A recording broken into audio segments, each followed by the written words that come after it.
नमस्कार विद्यार्थी मित्रों, गुड मॉर्निंग।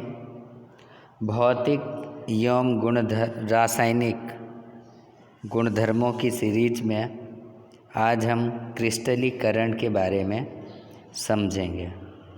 तो क्रिस्टलीकरण क्या होता है, सबसे पहले उसकी परिभाषा समझ लेते हैं।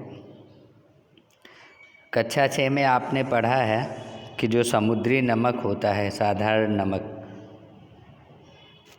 जिसे जो लवण होता है, जो समुद्र जल के वाष्पन द्वारा प्राप्त किया जाता है।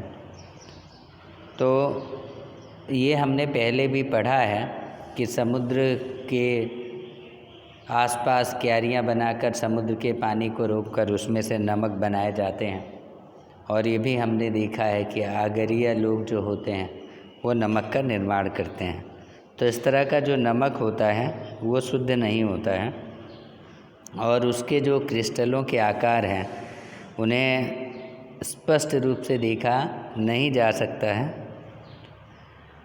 किसी पदार्थ के शुद्ध क्रिस्टल उसके विलयन में से प्राप्त किए जाते हैं और यह प्रक्रिया क्रिस्टलीकरण कहलाती है। ये भौतिक परिवर्तन का एक उदाहरण है। यानी अगर किसी विलयन में से क्रिस्टल प्राप्त होते हैं तो वो प्रक्रिया क्रिस्टलीकरण कहलाती है और ये भौतिक प्रक्रिया का एक उदाहरण है। आइए अब हम कुछ क्रियाकलाप से इसे समझेंगे। और क्रियाकलाप करने से पहले आपको सावधानी रखनी है। आपको घर पे कुछ भी नहीं करना है, केवल तनु सल्फ्यूरिक अम्ल का ही उपयोग करें और पानी को उबालते समय सतर्क रहें।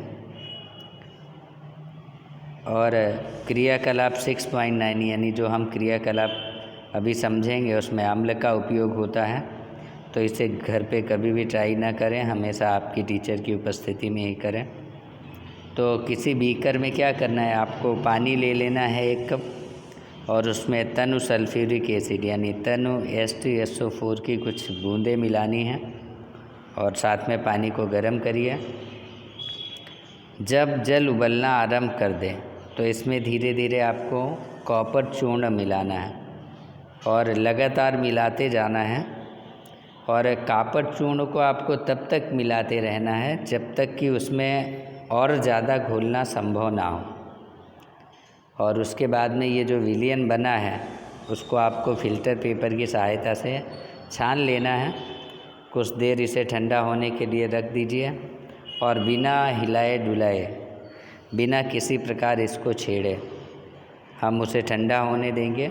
और कुछ समय बाद विलयन को देखिए और कुछ समय बाद देखेंगे तो आपको कॉपर सल्फेट के क्रिस्टल जो हैं वो विलयन में दिखाई देंगे। अगर ये तुरंत ना दिखाई दें तो थोड़े समय तक हमें और प्रतीक्षा करनी है। और यहाँ पे हम चित्र देख लेंगे कि ये कॉपर सल्फेट का विलयन है और नीचे देखिए आप क्रिस्टल बैठे हैं। तो इस तरह की जो रासायनिक अभिक्रियाएँ, भौतिक अभिक्रियाएँ होती हैं वो क्रिस्टलीकरण कहलाती हैं। और ये जो उदाहरण है वो भौतिक परिवर्तन का एक उदाहरण है। साथ साथ अभी हमारे आसपास जो घटनाएं बनती हैं उसमें बहुत सारे परिवर्तन ऐसे होते हैं, जो कुछ परिवर्तन भौतिक परिवर्तन होते हैं और कुछ ऐसे परिवर्तन होते हैं जो रासायनिक परिवर्तन होते हैं। तो भौतिक परिवर्तन की परिभाषा से और रासायनिक परिवर्तनों की परिभाषा के हिसाब से हम खुद ही ये अलग कर सकते हैं कि कौन से परिवर्तन रासायनिक परिवर्तन हैं और कौन से परिवर्तन भौतिक परिवर्तन हैं। आपने अभी जो कुछ भी पढ़ा इस चैप्टर में भौतिक और रासायनिक परिवर्तनों के बारे में, या भौतिक गुणधर्म क्या होते हैं, रासायनिक गुणधर्म क्या होते हैं, उन्हें समझकर हमें अपने निजी जीवन में उतारना है, उनका उपयोग करना है, अपने आसपास की चीज़ों को समझना है, परखना है और ये जानना है कि किसमें भौतिक परिवर्तन होते हैं और किसमें रासायनिक परिवर्तन होते हैं। तो प्यारे विद्यार्थी मित्रों, उम्मीद है आज आप क्रिस्टलीकरण समझ चुके होंगे।